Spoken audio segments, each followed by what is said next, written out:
อ๋อเล็บจนใหม่เล็บจนใหม่เอาอ้ายเป็นผู้ซื้อเอามาผู้ชื่อก็ต้องไรมีผู้นางให้ผู้นึงนี่บ่อะไรมาใช่ผู้ทางเงาคือมาบ่ทางผู้ทางเงาคือถ้าเจ้ากันยืนเงินนี่แบบนี้นะมาใช่มาเนาะว่าแล้วหาสร้างหลวงบ่เอาปูนนี่เนี่ยปูนเนาะเต็มคือเขาสร้างเรื่องวันนี้ทางในแต่ละห้องกับเจ้าก็ยังบริเหตุเต็มที่จักอันเนาะยังบริแล้วจักอันวันนี้เพิ่นมีข้อนี่เคาะพี่น้องเนาะคนมักเคาะได้แสดงว่านี่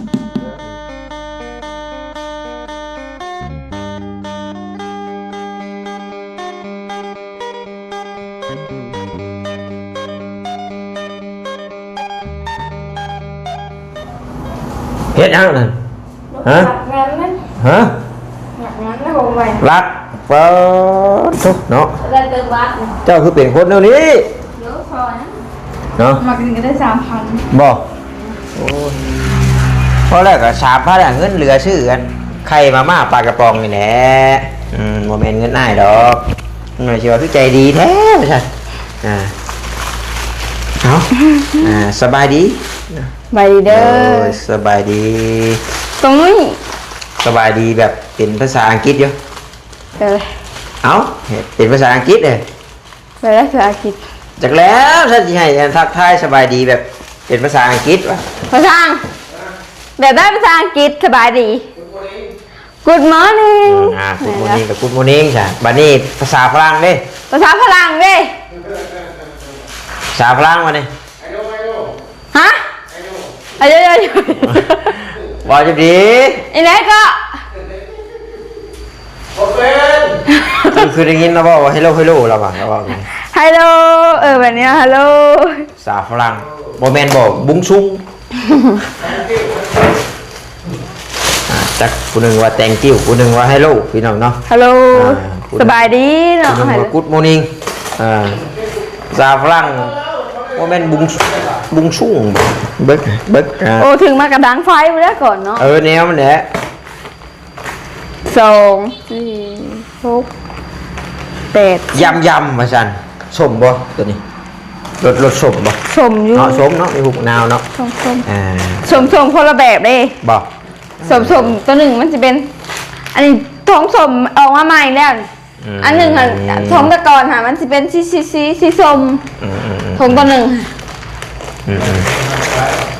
เอาพอแล้วก็ดังไฟแล้วก่อนแนวมันFC เพิ่นว่าสอนน้องน้อยดังไฟแนวตาอุ้ยบ่สอนแล้วพี่น้องเนาะบ่สอนน้องเราเป็นอยู่บ่เป็นตัวแรกกับบัสเฮาซื้อจักเหี่ยมคืนหากลังมาเด้บ่ตาไปจักว้าหากลังมานี่ก็ใส่ลายป้ายสีกันโพดเบิ่งเด้อไปทางบน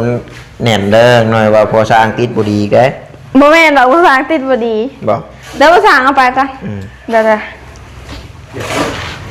หน่อยว่าติดบ่ดีผมเองแหละแก่มาคุณกับแก่มาเหนียวตึ้มเลยแต่เนาะเอาบางๆแล้วมิ้นจะบ่กะเพิ่นว่าโยเพิ่นว่าโอ้ลิ้นปูนลายเลยว่าซั่นลิ้นปูนหน่อยบัดคือว่าเด้พี่น้องบ่ได้ระดับเราอ่ะเพิ่นว่าคือบ่เอาอันปูนกาวนั่นว่าซั่นโอ้ชอบปูนกาวชอบนึงเท่าไหร่ละบาทนี่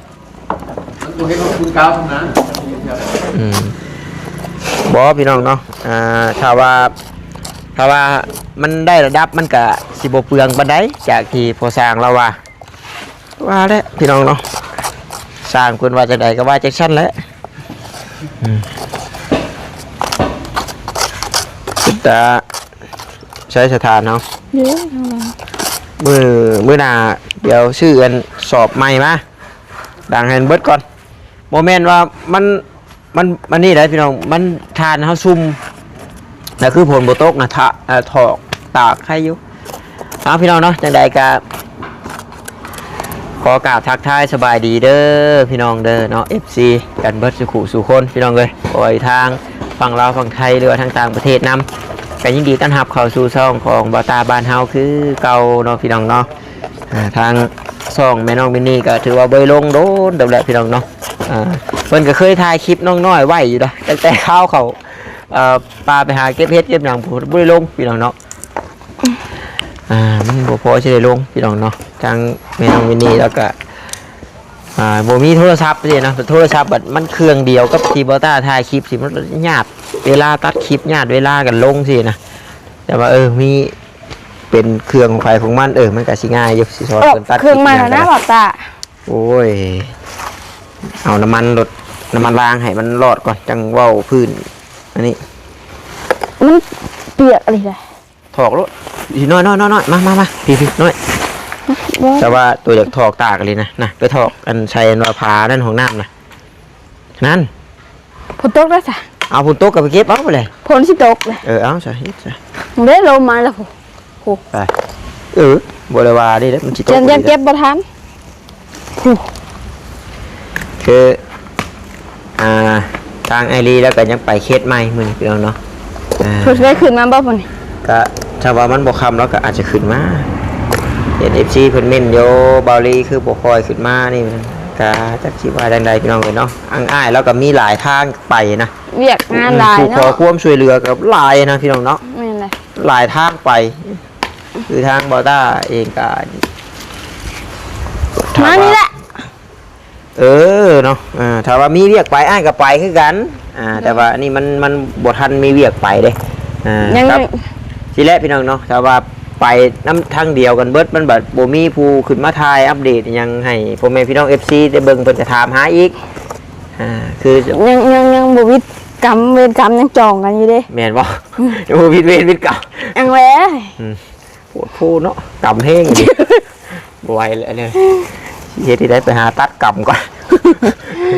จังซี่เนาะ บ่ได้เด้เดี๋ยวนี้พี่น้องเอ้ยเนาะกะมีทางเดียวถ้าอยากให้ขึ้นมาดุๆกะเบิ่งชมให้แล้วเป็นกำลังแห้งใจให้กับมีแห้งขึ้นมาดอก ถ้าว่าบ่มีน้ำเมือกน้ำมันขึ้นมาก็บ่ได้ขึ้นได้มื้อใดบ่มีก็ได้โจ๊ะ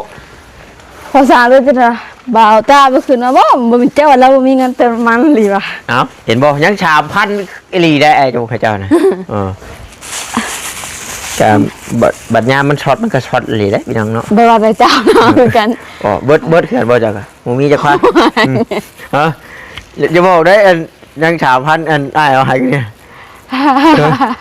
โอ้เนาะ ยามมันสดมันก็ชดคือเจ้าเลย เลี้ยงครูบ่าวจักเลยเนาะ โอ้ผม ก็บ่ยากดอกโทรหาผู้โทรมาหาเจ้าคืนนี่เด้ โอ้บล็อกเก็บ โยเนาะถ้าว่าสูงยาวข่าวดีหน้าทางดังคมนี่บัดยันเช็ดน้อยๆอยู่น้อยๆเนาะ แล้วลมบาด เอาก็หาจังหวะมันแหละเนาะ ลมแต่บ่ได้ครบประหยัดมันได้ เดี๋ยวว่ามันมีหลายได้มีหลายรูปแบบพี่น้องเนาะบอต้าเนี่ยเคยเจอแต่แบบต่างประเทศเพิ่นเคยส่งคลิปนู่นนี่นั่นมาหูพี่น้องเนาะโอ้หลาย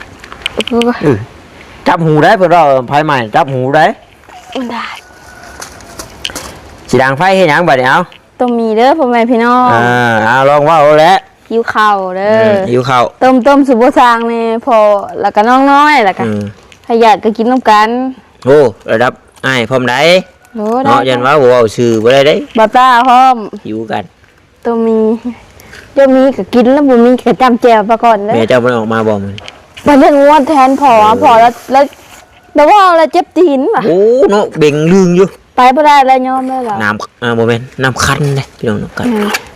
มันหมดแล้วหน่อยบัวเผาเอาไซตัวนั่นนะให้มันใหม่ยุบลงสก่อนเจ้าใส่เลยควันมันเท่าแล้วมันก็มอดเลยเนาะ สอรี่อะไร ก็เลยให้ช้อนได้พี่น้องเลยมันก็น้อยได้ซื้อสิได้พี่น้องกับกระโตสิได้อายุบ่น้อยได้อายุนี่ หรือ18เลย 8ถึง20เลย เอายังอ้อ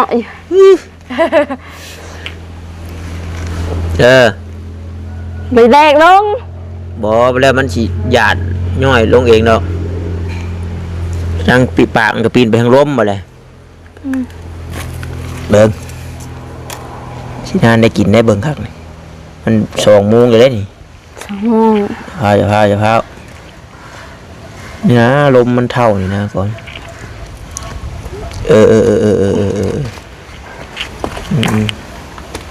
โอ้หมดแล้วเนาะ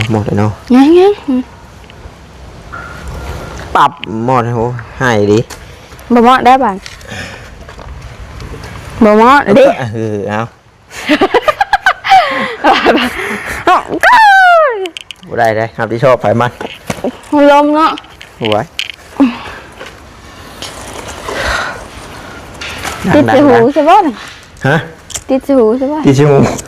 เอาแหละคือยาแนวนี่ได้จ้ะอันมืออันติดแล้วคุณที่จังยานี่อนามัยอย่างเรียบร้อยเนาะ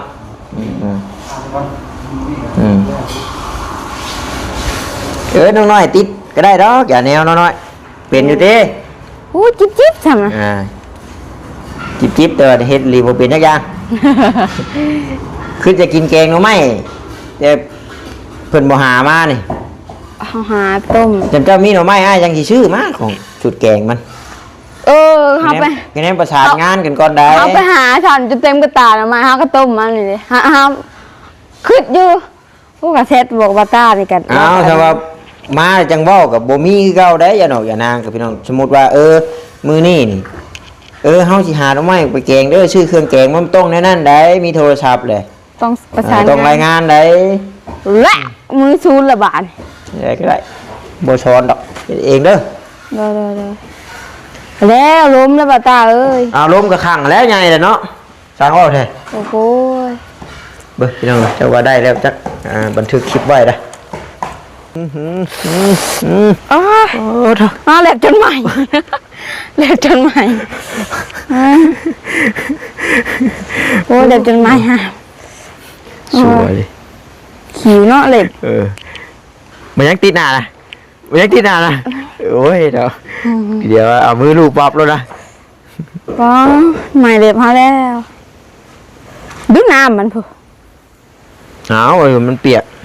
กระดาษนี้ใส่พกๆไม่กระดาษมัน บ่นั่นคือสิได้อยู่เอาถาดมาใส่อีกบนเทิงนี่น้อย โอ้ ใส่แล้วก็ตัวบ่ต้องเฮ็ดหยังมันดอกบัดเดียวมันสิโหมขึ้นมันเองทานนะ ผ่านกับมุนนี่เนาะ โอ้อยู่ มุนนี่ทานกะ บ่ใช่ไปใช่ บ่ใส่บ่ตรงนี้ได้ผ่านนะเด้อ นี่โอเคป้าไว้นี่ป้ารถยามันถึงมันสิควันสิยามันมันลมทางอย่างมัน โอ้เจ็บดีไม่เล็บเอา เอามาป้าไว้บนลมนี่ลมทางมันอยู่นี่ไปใส่ เห็ดแถวประทาง โอ้เราสิไปแก้กลยังอยู่ไปจักเนาะ ถั่ว ล้างเลยถ้วยน้อย ล่างแล้วบ่มีเลย ล้างเลยพอทางยังไม่ได้กินข้าวเช้าบ่พอทางเดี๋ยว นี่อาหารกินต่อ โหมีแล้วชื่อมาแล้วบ่ จะติดเลย เนาะมาใช่เราตัดเลน หาแล้วก็ได้ถูกปะขาวนะคุณเนาะ ก็หาแล้วนั่นยืนมาให้อันนี้เจ้ากับป้าไปนอกนี่ก่อน น้ำได้สาน้ำนี่น้ำดื่มน้ำใส่ต้ม มีนายพูดบ่ อยู่ได้เบิดได้ไป ไปเจ้าเข้าไปเดี๋ยวอ้ายที่อยู่นี่บ่อยากย่างเข้าไปหลายคนเบิดมือละตู้เนาะเบิดมือละช่องเพิ่นว่า ข้าวนี่ โอ้โหพอทาง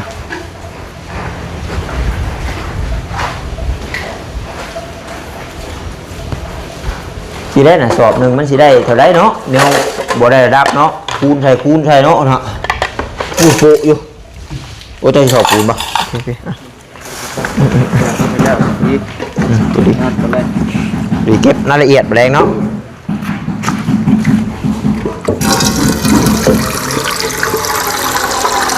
นี่จะ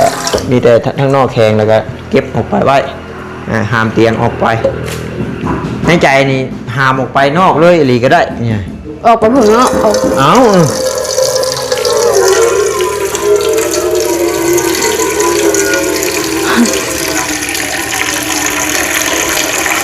เลยไปมาเลี้ยวเลยบ่ได้เลยมา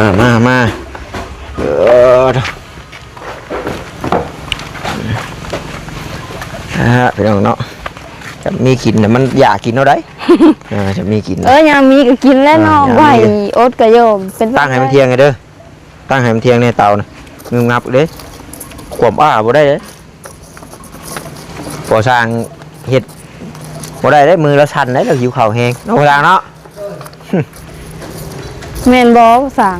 เจ็ดชอบบ่เมื่อวานนี่บ่อันปูนน่ะพอดีเจ็ดชอบเบิดเลยพี่น้องเนาะเหลือชอบเดียวพอดีเบิดเป็นโตนพูดนะเสียงยังเลย จ้าเกินหน้าว่ะกุ๊ก โอ้ยานะ สำหรับคนข้างรัก กินได้ทุกอย่างบ่ไหวเด้อเฮ็ดบ่ได้เด้อ กับบ่มีผักย่ำอึกับบ่มี โอ้ยเบิดแล้วใช่นะไผก็ มากำลังเลย อังกาติอาจจะพักชาวบ้านหญ้าอันไปเปนะ กินได้ ตาเห็นเขาเจ้าซุปอยู่ได้พี่น้องเนาะเห็นเขาเจ้าซุปอยู่ แซ่บใด นักอ้ายบ่เคยกิน แซ่บ เห็นอยู่เห็นเพิ่นเฮ็ดอยู่ แซ่บ โอ้น้อยบ้านี่ยังอยู่เนาะยำ เนี่ยว่าเห็ดอินแบบอินเดียจะเห็นวันนั้นติ๊กต็อก เอาเฮ็ดซะเอาเห็นโจมลายมือแล้วเฮ็ด ตัวแล้วเจ้าก็เป็นหัวหน้าถือว่าเขามาหลายคน บ่แล้วอันนี้เจ้าก็เฮ็ดคือกันสไตล์อินเดียเอานิบใช่ค่ะนิบ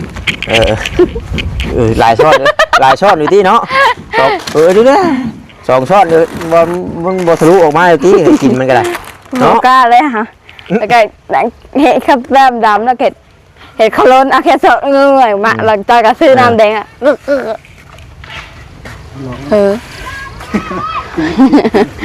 แต่เห็ดกินแล้วจากก็เห็ดเด็กไก่ก็มีแหละ แล้วก็อันแพ้คล้องคอเพิ่นก็เช็ดหน้าเช็ดหยังมาเช็ดถ้วยอีก เส้นน้ำเห็ด โอ้ยล้างมือหน่อยดมนะ โอ้มีหลายช้อนเลยเนาะ หลายช้อนเยอะใช่นี่ เคลียร์ก่อนแม่นมันหรือว่าได้บ่ เขี่ยแล้ว งานได้กินก็บ่ได้เด้เนาะเนาะ เย้กำลังขึ้นนี่กำลังกล้าเลยตระ มันก็กับผู้มันอยากแล้วมันอดไว้อ่ะ ตระ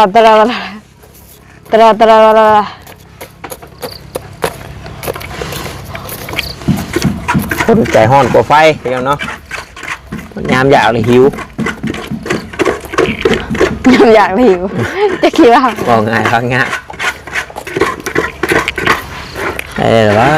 มันก็ทำนั่นแหละเอาใช้รถข้างไว้รถป้าหันบุฮ้อนเถื่อดอกเบิ้งนี่แล้วก็ตัวก็จะนั่งบังลม บ้า ข้างใช่เด้ได้บัน ได้นะทานคำอยู่ เด้มันลูกแล้วเด้ ลุกก็ลุก นี่จะเป็นฉีดยาโอ้ ก็อยากเห็ดเลยฮะเห็ดคลิปเป็นอะไร ก็เฮ็ดเลย นี่หลายคน โบราณก็เอาอ้ายเป็นผู้ซื้อเอามา ผู้ชื่อก็ต้องไรมีผู้นางให้ผู้นึงนี่ บ่ เลย มา บ่ มาใช่ ผู้ชายยาว มาบ่ทาง ผู้ชายยาวคือถ้าเจ้ากันยืนเงินนี่แบบนี้นะ มาใช่มาเนาะ ว่าแล้วหา สร้างหลวงบ่เอาปูนนี่เนี่ยปูนนี่ เนาะเต็มคือเขาช่างลงมาเห็ดคลิป เฮ็ดคลิปอินเดีย อาจจะก็เอาปูนเต็มนาแล้วก็มาเห็ดคลิปเหมือนกัน เป็นชีตที่อินเดียนี่ แถวเมืองลงน้ำพา บ่ ก็มาคอยเบิ่งคลิปบ่ตาเลยว่ะทางเงาเลย โอ้ เพราะว่า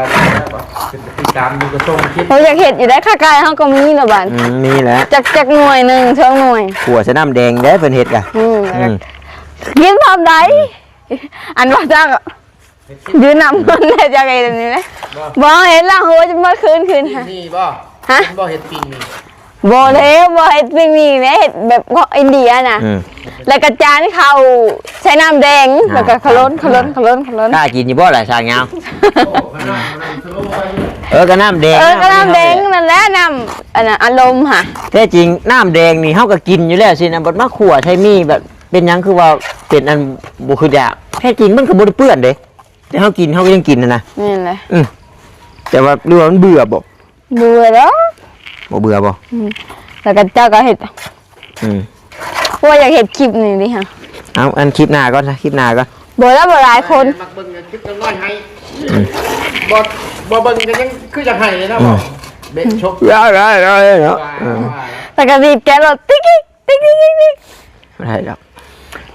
ทีแรกมันบ่หลายคนเฮ็ดก็บ่ม่วนแหละ เบื่อหลายคน อ้ายเพิ่นแฮงจักเพราะเรื่องคนถกคนเทนนี่เนาะ เบื่อให้มวนนะเห็น ก็ ได้ จะบอกเสื้อไผ่บ่ตากับไผ่บ่เป็ดพี่น้องเนาะพอพื้นถือเสื้อไผ่ก็จักถึงบ่ได้ถือเสื้อไผ่นำหมู่ บ่โดน บ่น้อยยังว่าถือเรื่อยแหละ บ่โดนบ่โดนบ่โดน บ่โดนตะตัวยังสิมีบ่น้อย มี ยังสิมีข่าวดีบ่ มีประมาณ ถูกใช่เนาะ 3 เดือนข้างหน้าพุ่นแหละ เดือนข้างหน้าโพด3เดือนข้างหน้าเนาะ เดทติดแล้วบรรลุแล้วอบหมาเด้ โอ้ยอย่าไปเฮ็ดมันเนาะ จักหมาไปมาน้ำเฮานี่ หาผูก แต่ผู้ ผูกคอหมายไว้อีกเนาะ เสียชินผู้ มาหน้าแทบใกล้ในต่างๆมานะ ผู้ได้มาตนาเฮาผู้ได้มาน้ำเฮา มาหน้าแทบใกล้นั่นแหละฉันโบกล้ามาดอก ผู้แล้วมันมาเห็นเฮานี่ ขยันกัน ว่าเล็บจนใหม่เลย หนานอนละโทษขออภัยน้ำลายๆพี่น้องเนาะโอ้ทางนี้ก็พากันลิ้นปูนอยู่นี่แหล้วทางนี้ก็ได้ สิแล้วแล้ว เจ้าอดเจ้าเนื่อนอาจจะได้ทอนคำไอรีดาวาชัมโบคำกับสิแลนขึ้นมาอยู่เฮาเบิ่งไปเบิ่งมาจักว่าสิบ่ฮอด30ซั่นบ่จ๊ะคือสิแล้วเลย จะไล่พักห่างแล้ว หึ ไล่พักห่าง พาขังเรา บ่ มัน18 แผ่นครับ พอมันเลี้ยงกันเลย พักห่างเอาเศร้าแกนกับอันเศร้าแกนกับพ่อเอาเข่าตัวนั้นใส่ คือว่าแล้วเอาซ้ำเจ้าเว้าอันแรกเพื่อมันขาดเหลือมจัง เพื่อเขาตัดมันตัดนี่ดิถ้าบ่ตัดบ่นั่น เพราะว่าทางนอกก็ยังเป็นเดินอยู่น่ะ ไปงานนั่นแหละ บัดนี้ทาง น้อยผัด บัดนี้ทางในแต่ละห้องก็เจ้าก็ยังบ่ได้เฮ็ดเต็มที่จักอันเนาะ แม่น ยังบ่ได้แล้วจักอันวันนี้เพิ่นมีค้อนมีเคาะพี่น้องเนาะคนมักเคาะได้แสดงว่านี่ ตีกองหมดเลยทึมเลย ค้อนนี่บ่ เออ มันแล้วพวกจักบ่บ่ มันเป็นปูนนั่นได้คนใส่ปูนแดงได้ไหม เออ เป็นปูนแดงแล้ว ปูนเขียวบ่ได้ติประมาณจักโมงเพิ่นสิมาส่งลงไปใช้ทางเลยติ ครับ เพิ่นยังสิมาอยู่ดอกจำได้ช้างเลย กอยกับปลาแล้วมันมีบนลงอยู่ในบนนี่กอยไปแล้ว ปิดแล้วแถวนอกออกไปแล้วจักอะเฮ็ดให้มันแล้วเป็นพืชกันซะพี่น้องเนาะติ๊กกระต๊อบ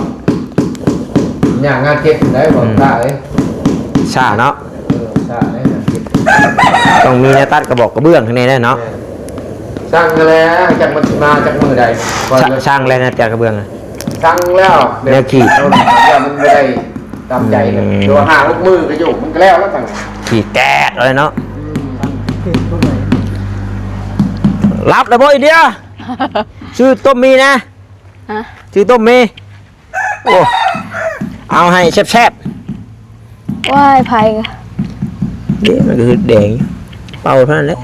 เขาเมื่อยเปล่าแล้ววินหัวเลย เดือยเลยจ้ะว่าลมมันผัดกายบ่ จักจ้ะ เนาะ ลมผัดได้มากระลุกเลย นั่นก็เป็นผู้แล้วเจ้าผู้มันถือแล้วเจ้าปินฉันแล้วบ่ต้องปินให้มันเพราะว่าลมมันมาทางนั้นเพราะว่าดอกพี่น้องฝนที่ตกอีกเนาะ ตก โอ้บ่ได้ถือเสื้อกันฝนกันฝนมาครับพี่น้องเอ้ย แข่งเลยนะ มีแต่ว่าจังใดกะติดตามรับชมไปน้ำกันพี่น้องเนาะเพื่อนน้องน้อยเพิ่นว่ามือใด เดี๋ยวได้มาแล้ว ฮะไผ มาแล้วปู่เด้ ปูนนะเห็นบ่โอ้ปูนมาแล้วพี่น้องนั่นเดี๋ยวเป่าผัดไส้แล้วนี่ดอกน้องผัดไส้เพิ่นเคลียร์ดอกตัวน่ะเฮาบ่ได้ไปย่อซอยลูกที บ่ได้ไปยังซอย พู แล้ ด ว กับ เพิ่น เพิ่นที เพิ่นเอาเอง เอาไหมอ้ายบอกมา ว้า ไปน้ำเบาผัดไส้พุ่นเด้อโต พิ่นอยากมอบปูนมอบหยังพี่น้องเนาะ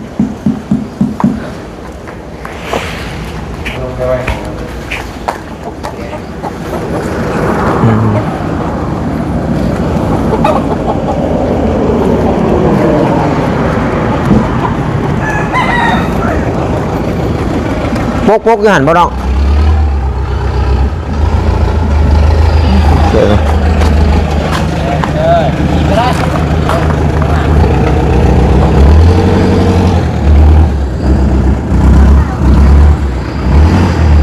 เจ้าวางไว้ใช้ทางหลวงเอาไว้บนใดบนหันบ่มันแน่นเนาะ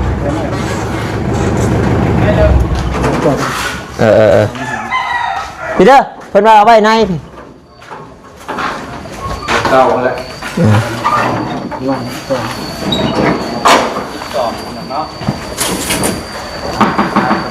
อย่าแนวเก่ามาแล้วบ่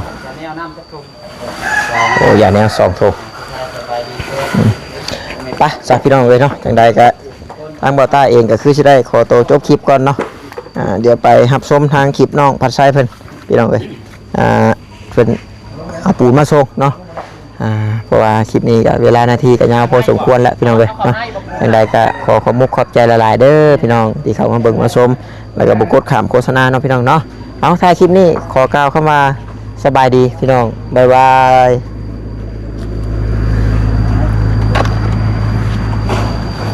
ว่าแบบเย็นผมแห้งไปเนาะ